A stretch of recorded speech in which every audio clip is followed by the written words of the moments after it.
Chers amis, aujourd'hui on continue la lecture du roman de Mariana Vanskaya, Les mystères de l'inconscient cachés sur l'île de Nouria. Aujourd'hui, c'est la deuxième journée.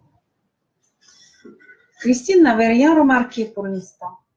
Elle était assise sur son fauteuil préféré, sur sa petite terrasse en plein soleil, en admirant le début du crépuscule. Les oiseaux se déchaînaient en bas, sur les branches des arbres en fleurs. Les cerisiers et les pommiers étaient éblouissants, ornés de grands flocons massifs de fleurs roses. Christine vivait au deuxième étage d'un grand immeuble. Et l'unique romantisme de cet endroit était ce beau jardin avec les pommiers. C'était maintenant en plein mois d'avril, malgré les pluies incessantes et le froid hivernal, que ces arbres resplendissaient devant les yeux de Christine. Elle sentait leur arôme, écoutait les chants des oiseaux et savourait le goût du thé à la menthe, une vraie gourmande. D'un seul coup, elle entendit dans sa tête un chuchotement, même pas. Juste des pensées nouvelles commençaient à lui venir à l'esprit. Elle s'imaginait diriger une équipe de cinéma. Cette équipe l'attendait au travail.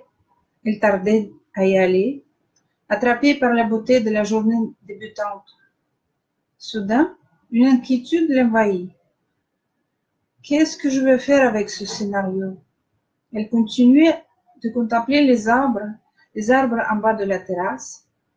La petite voix intérieure devenait plus insistante, la poussant presque à prendre une décision.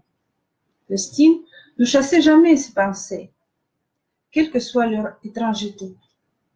Elle les écoutait, comme un cinéma intérieur, mais n'intervenait jamais dans leur écoulement. Mais cette fois-ci, les pensées étaient si fortes qu'elle se sentait presque concernée par ses inquiétudes. Bon, et puisque tu insistes tellement, je te dirais de ne pas rejeter ce scénario. Fais semblant d'accepter la version de ton scénariste et tu verras, pendant le tournage, si cela fonctionne ou pas. De toute façon, tu auras le temps de tout corriger en faisant des doubles. Enlève ce problème de ma tête et laisse-moi tranquille. Tout de suite, les pensées disparurent et elle entendit la chanson d'un enfant jouant sur la pelouse en bas de l'immeuble. Elle était parfaitement dans la vie présente. Ce soir-là, les pensées ne la tourmentaient plus. Elle put regarder une énième fois son film préféré avec un grand acteur américain. Elle savait qu'elle n'était pas la seule à admirer. Mais ce fait ne la dérangeait pas du tout. Elle savourait chaque mot, chaque geste, tout ce qui la faisait rire. Elle était vraiment heureuse pendant ces moments-là, oubliant complètement ses rêves précédents, là-bas, sur la plage, les voyages, les pensées. Elle ne croyait plus une seconde que tout cela pourrait un jour lui arriver. Elle se réjouissait tout simplement d'une journée calme qui annonçait le repos du week-end, la fatigue de la semaine ayant envahi son corps. Christine s'adonnait pleinement à ce repos mérité, car dans un jour et demi, elle devait à nouveau se mettre en route, cavaler après un bus, un autre bus, quelques pas encore, et voilà, elle serait à nouveau en train d'attendre la fin de la journée, quand elle pourrait à nouveau se retrouver au calme de sa terrasse ensoleillée. La petite routine, tous les jours, tous les ans. Cela faisait longtemps qu'elle ne se rébellait pas. Elle acceptait la vie comme elle venait, sans énervement, sans stress, car elle savait que Bill se releva de son divan dans un état de grâce, sachant que pour la première fois de sa vie, cette journée était comme il la voudra, et il n'y aura pas de conflit.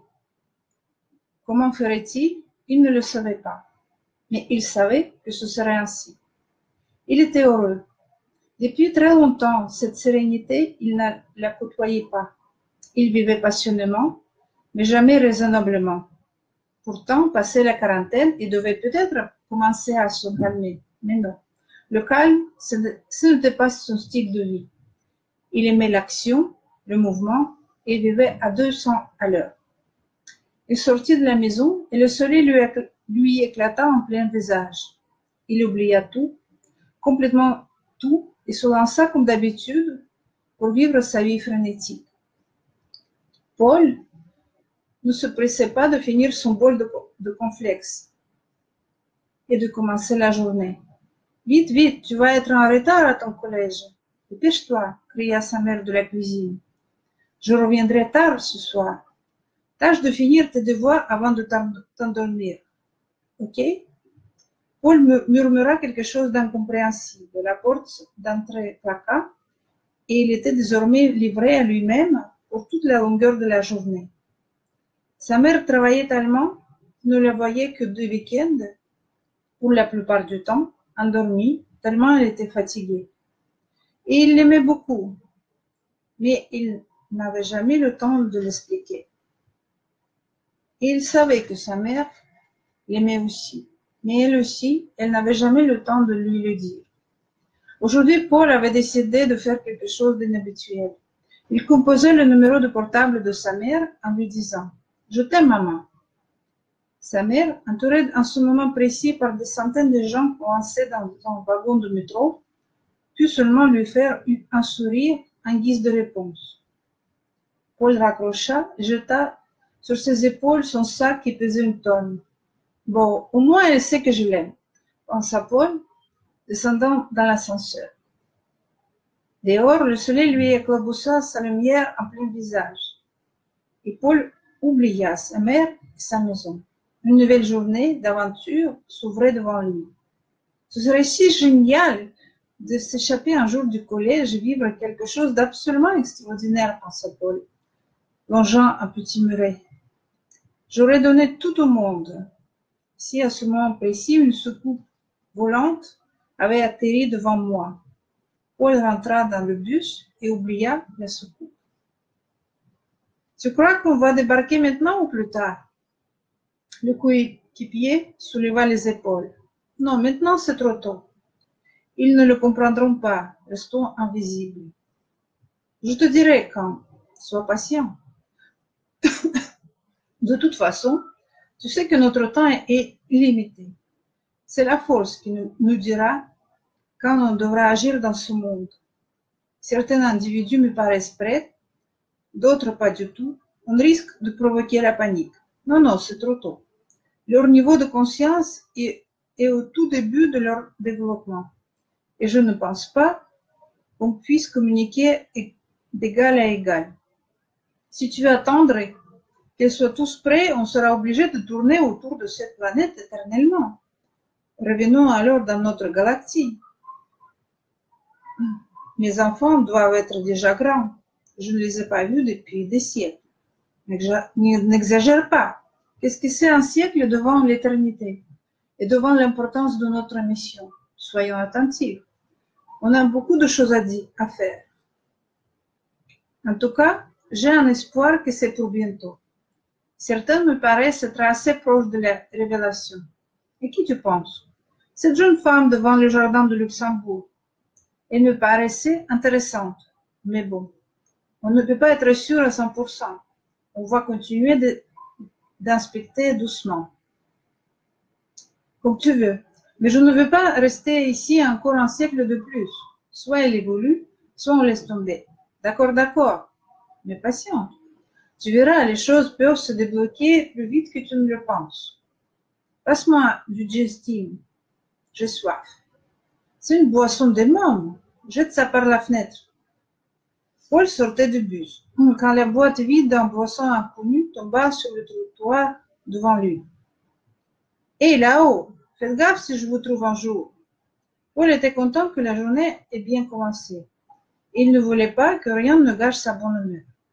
Mais il ramassa cette boîte en pensant rajouter à la collection d'objets trouvés, qui contenait déjà une pierre de bonheur, une lime à ongles, un cristal violet, un bout de planche appartenant apparemment à une vieille soucoupe, et maintenant cette boîte en métal moelleux changeant de couleur tous les 10 secondes. Paul ne réfléchissait pas aux origines de ces objets. Il les ramassait et il les amenait à la maison, soigneusement, les rangeant dans le casier de la table.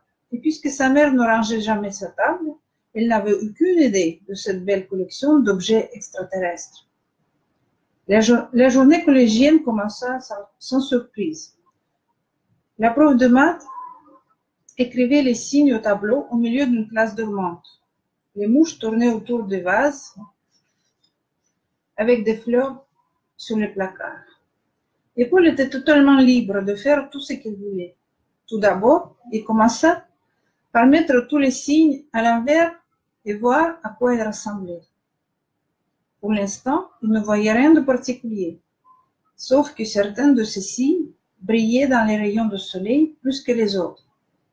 Ils se détachaient de la feuille de papier et volaient dans l'air à quelques millimètres de la surface. Cela pourtant n'inquiétait pas Paul, qui avait d'habitude d'accepter l'inexplicable comme une normalité, en attribuant le non-savoir à son jeune âge. Il n'avait que 12 ans et pensait que certainement les adultes devaient avoir une explication, mais qu'étant si occupé tout le temps, il ne pouvait pas lui donner des réponses. Ce n'est pas grave, disait-il. Quand je grandirai, toutes les choses me seront accessibles et compréhensibles. Pour le moment, je ne peux pas les observer et c'est déjà très passionnant. Et il continuait de regarder les signes mathématiques survoler la feuille de papier. On va continuer demain.